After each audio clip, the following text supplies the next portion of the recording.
Olá,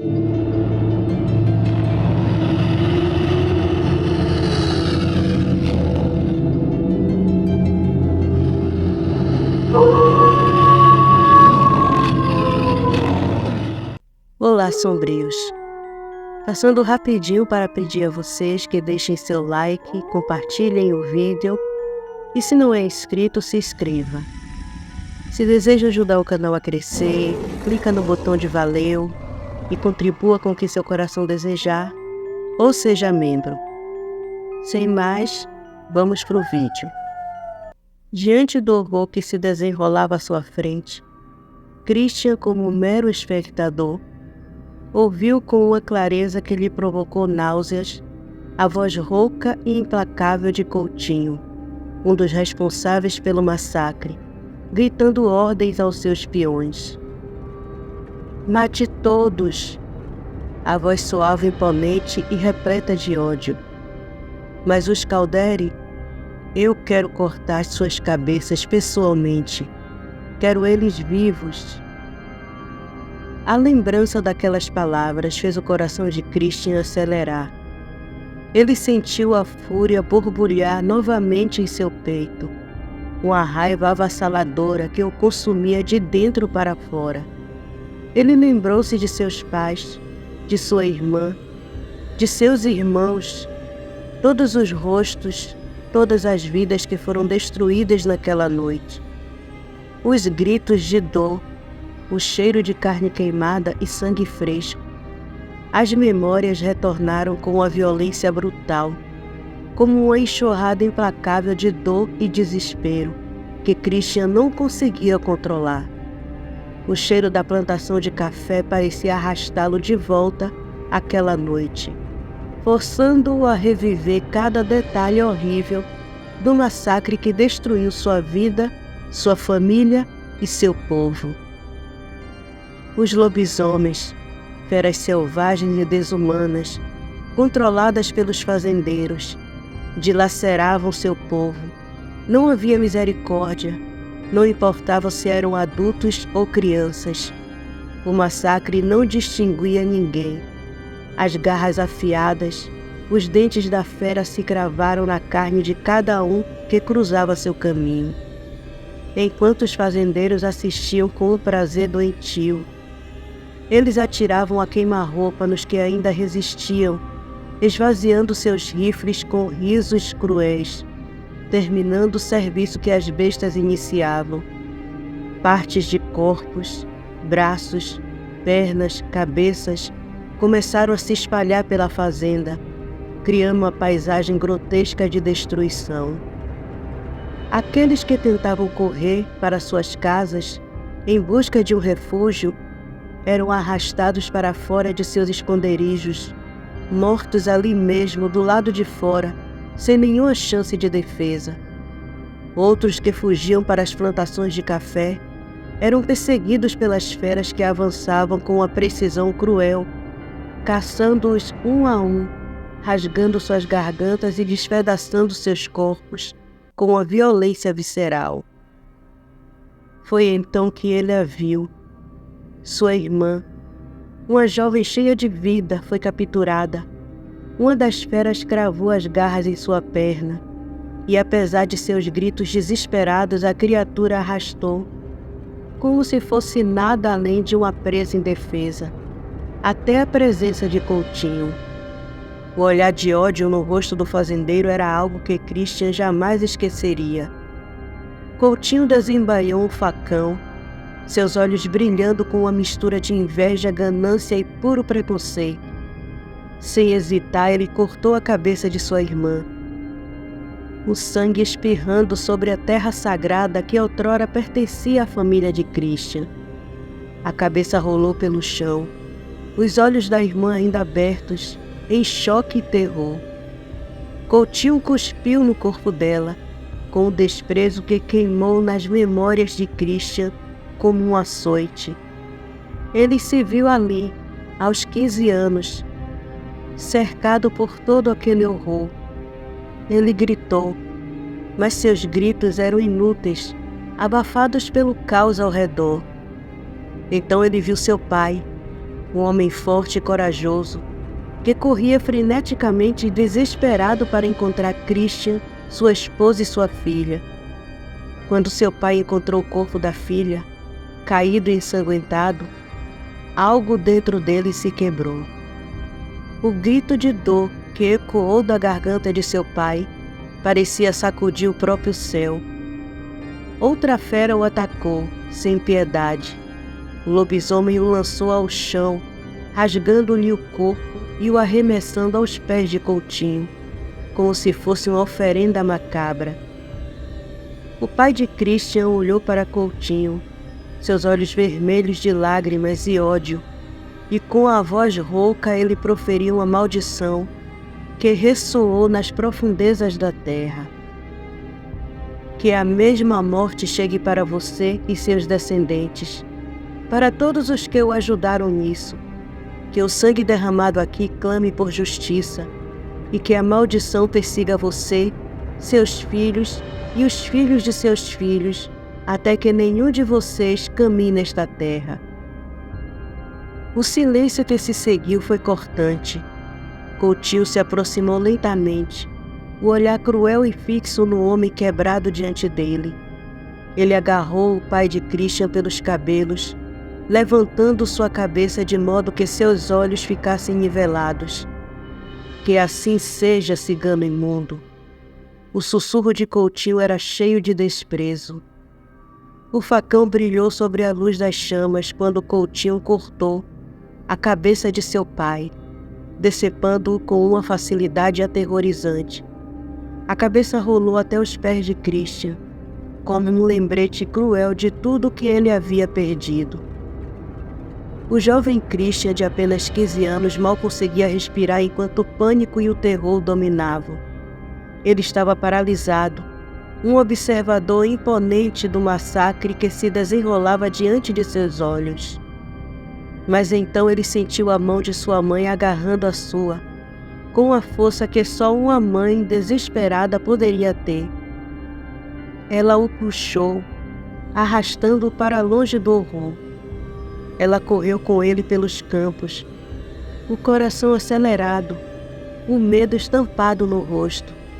Eles fugiram para o cafezal, as árvores oferecendo algum refúgio das feras. No entanto, a segurança era ilusória.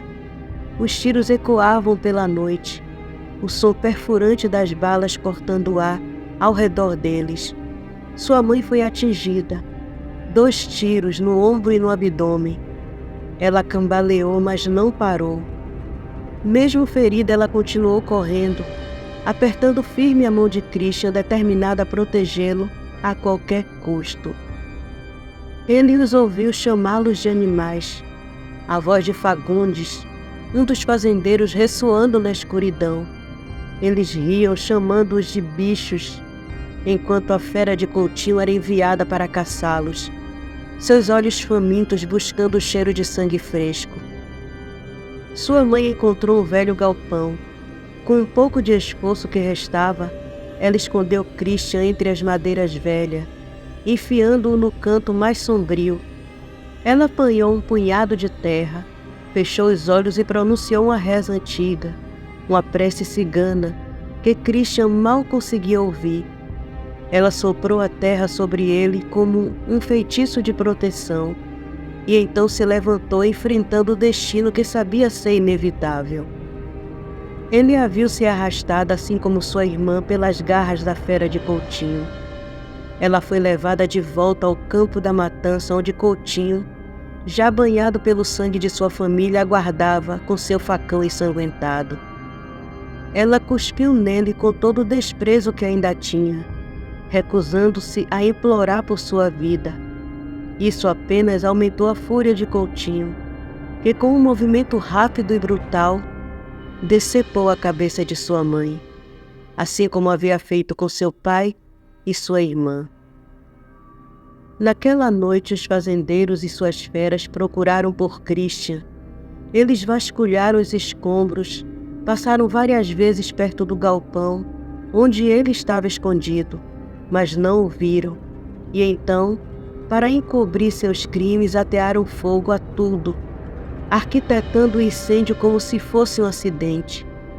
As chamas consumiram a fazenda dos Calderi, devorando o que restava de suas terras e de seu legado.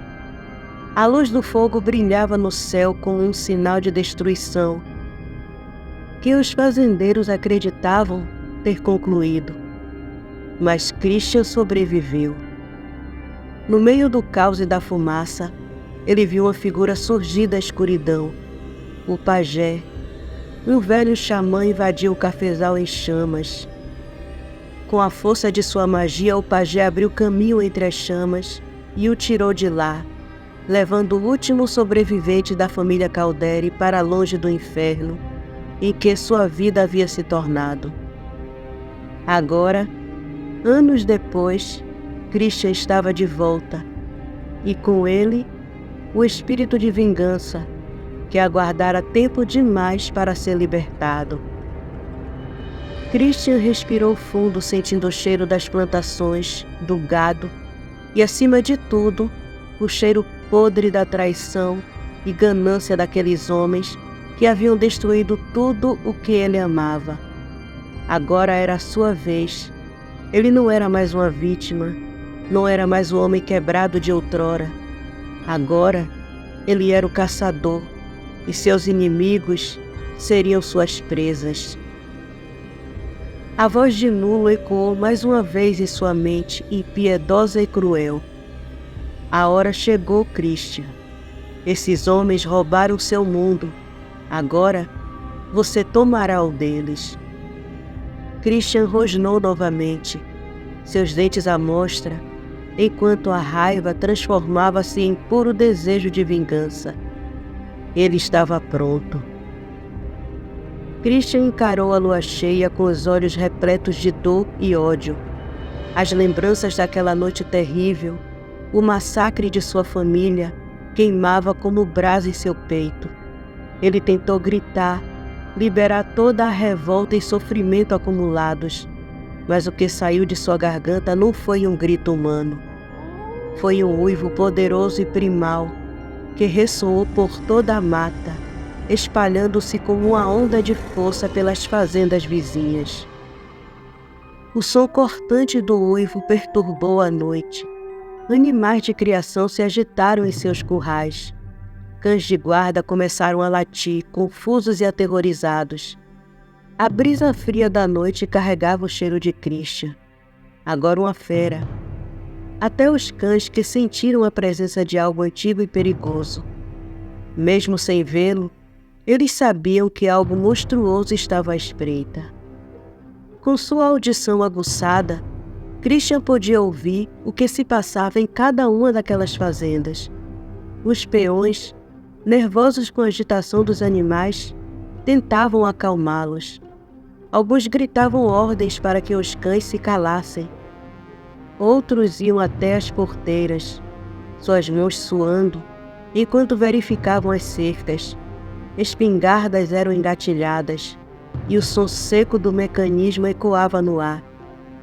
Christian sorriu, sentindo estranha satisfação em ver o medo que se espalhava entre eles.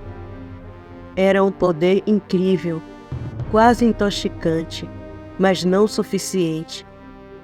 Por mais forte que fosse sua nova forma, não se comparava ao que os fazendeiros haviam feito com sua família e seu povo. A dor da perda ainda o consumia, e a sede de vingança era mais forte do que qualquer poder que ele possuísse. Seu caminho o levou para o norte, para a fazenda Rodrigues. Mesmo que a distância fosse grande, sua velocidade era implacável. Ele corria como o vento, suas patas batendo na terra com tanta força que faziam o solo tremer sob elas.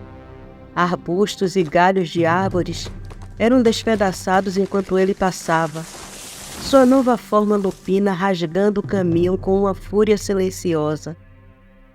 A mata estava em silêncio absoluto. Nem mesmo os pequenos insetos ousavam se aproximar dele. O ar estava carregado de tensão, como se a própria natureza temesse sua presença. Quando Christian finalmente chegou à borda da mata, De frente para a porteira da fazenda Rodrigues, ele uivou novamente, um som ainda mais imponente e poderoso que o anterior. O uivo reverberou por toda a fazenda, acordando José Rodrigues Filho de um sono profundo. José, um homem de cerca de 50 anos, despertou com os latidos insistentes dos cães. O som era tão frenético e perturbador que ele sentiu um calafrio percorrer sua espinha. Tentando não alarmar a esposa, que ainda dormia ao seu lado, ele se levantou da cama em silêncio. Antes de descer as escadas para o andar de baixo, ele resolveu dar uma olhada em seus filhos, Inácio e Inocêncio, os gêmeos. Estavam no quarto ao lado. Inácio ainda dormia, mas Inocêncio estava acordado, de pé junto à janela, espiando para fora com os olhos arregalados. Ele havia ouvido algo que não conseguia explicar. Quando José abriu a porta do quarto, Inocêncio se virou abruptamente, o medo estampado em seu rosto. Ao ver o pai, correu em sua direção e com a voz trêmula perguntou: "Você também ouviu, pai?" José parou por um momento, olhando nos olhos do filho, sentindo o mesmo medo que via refletido ali. Ele havia ouvido. Algo estava lá fora, e no fundo ele sabia que aquela noite seria diferente de todas as outras.